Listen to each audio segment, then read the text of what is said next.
the current crypto space is dominated by VCs backing influencers who convince the average Joe who understands next to nothing about Ergo. How do we overcome this? Well, I mean, look, from my perspective. Sorry about the back noise here because there's a lot of stuff going on back here. Look, the way I see it is,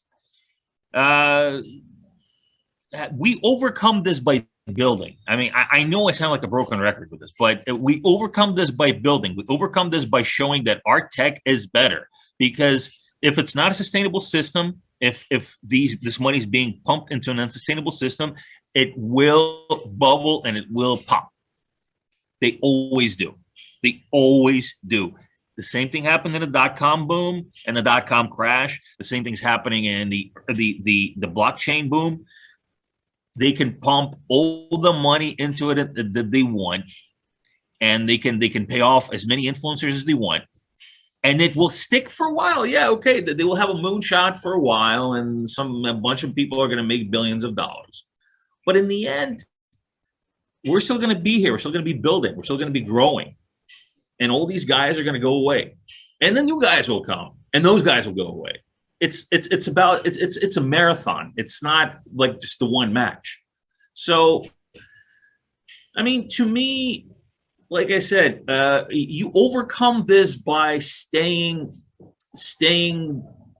throughout the game. Just sticking to what you're doing, staying through it, and just adding more and more people who understand that what you're doing is important into the ecosystem, the grassroots way, the organic way, because those are the people that are the ones that are going to stick around.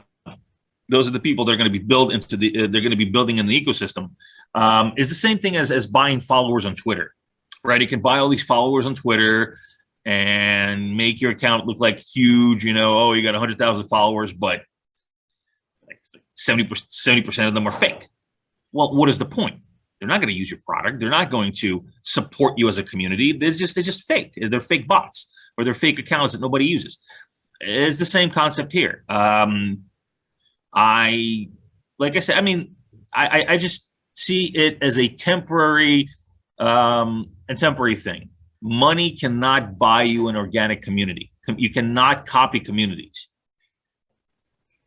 What do you guys think about that? Part of the question, I think, is also there's certain people coming in, the average Joe they mentioned, who doesn't necessarily understand the underlying protocol. And one thing we're thinking about when we build on Ergo is, what is the user experience and how can we improve it? How can we eliminate the need for the user to understand the tech in order to appreciate or use it? And so that's something I'd urge any developers coming into Erg to think about is, it's all well and good if we have the best tech stack out there, but if nobody can benefit from that because there's just no way for an end user to interact with that, then we haven't done anything yet. That's a bit disingenuous. We've done something, but we haven't gone all the way yet. So so that's what we're thinking about is the better we can build these platforms to make it easy for any user to take advantage of blockchain without having to understand blockchain.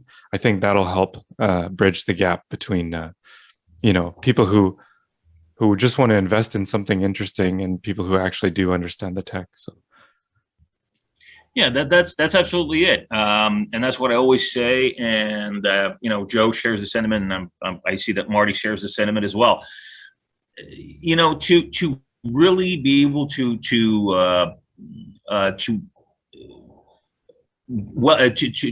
gain mass adoption, you cannot expect everybody to know or care about what's under the hood. They don't have to. They don't have to understand how the blockchain works, how Ergo works.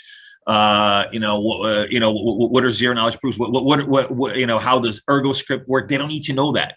They're not devs. They're not building on Ergo. They're using Ergo. So they don't need to know what's under the hood. They just need to know it works and that it gets their business done better than the other guy. That's all there is to it. And I strongly, strongly believe what you just said, Marty. And that is if the people who are building, the Ergonauts who are building on Ergo right now should always keep that in mind. That if you want a wide audience, you cannot expect to have a steep learning curve. It has to be quick. I mean, it has to be easy. It has to be straightforward, and it just has to work. And Joe, I'm sure you believe the same thing. Sure. You know, the one thing I would add to like this question, probably the most valuable asset in life is trust. Just that simple. The most valuable asset, the hardest asset to achieve, and ultimately what really offers the most value, in my opinion, is trust.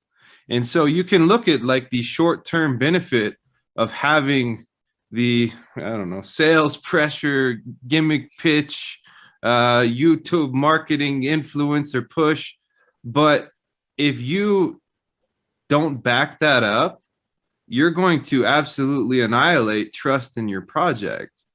So, you know, it's true. There's a lot of these projects that have, you know, very coordinated market access and very powerful marketing, but long term, more often than not, they lose credibility, they lose trust.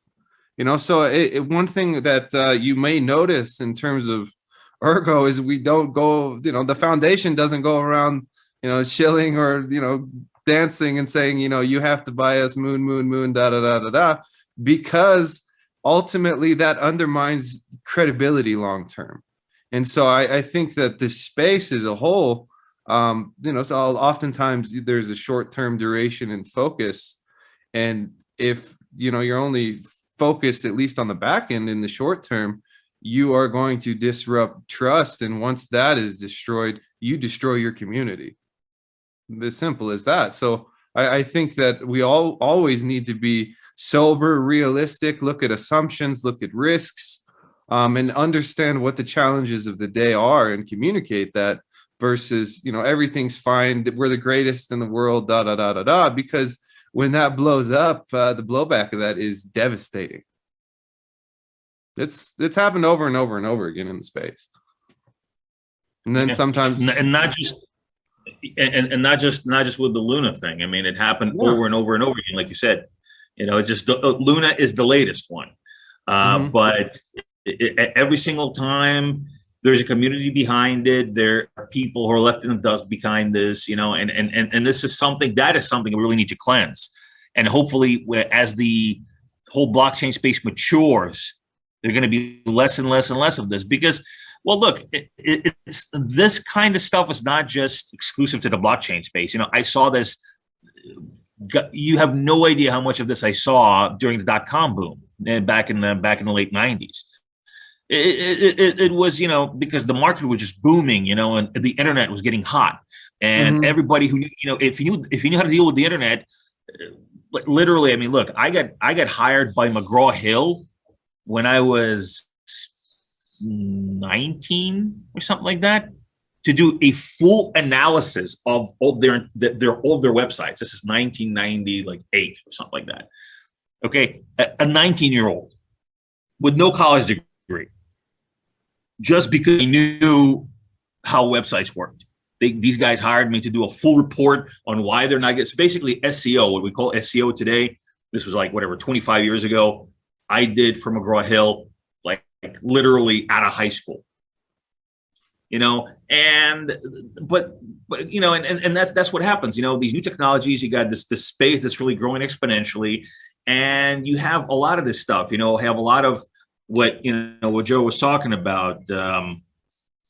These, you know, weak foundations get as much money and as much and as much like oomph as you can, as much steam as you can, for as little effort as you can. Just if we like throw some money here, throw some money there, we're gonna go into the stratosphere and make all this money, and everything's gonna be amazing. And it's not, because it just all blows up. Sooner or later, something happens, and people start re-examining, and they say, "Wait a second, what am I putting my money into exactly?" And that's what happened with the .coms, and that's what's happening now. And yeah, so let's listen. I can go on about this all day. I know Joe is going to be really mad at me. He's going to send me threatening letters.